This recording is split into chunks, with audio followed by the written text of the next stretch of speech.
Hey guys, Jim Gast coming back to you again with cybersecurity tip number 2 on October 2nd. And since it's Cybersecurity Awareness Month, I thought it was really important to put another tip out there. Here it is. Do not email passwords, credit card information, bank statements, and so on and so forth.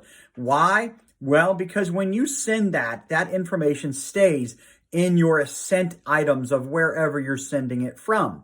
Then in addition to that, what happens, it goes to whoever is receiving it and it sits in their inbox or their deleted items or some folder that they've copied it to.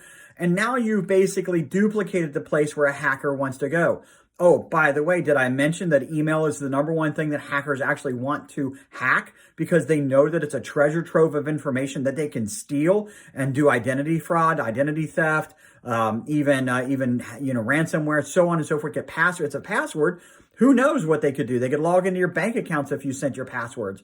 So this is why I don't recommend it. Now, let's take this and put it on steroids a little bit.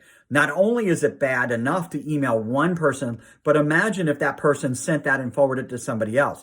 Or even worse, if you copied 2 people on that email, now that email exists both in your sent items, in the inbox of one person, and the inbox of another. And when you start replying back and forth, now we've taken that email and exponentially increased the number of locations that it's stored in. And I'm doing an exaggeration. It's not an exponential, but it's certainly an incredible growth, the number of times we start responding back and forth to each other. So again, don't email passwords.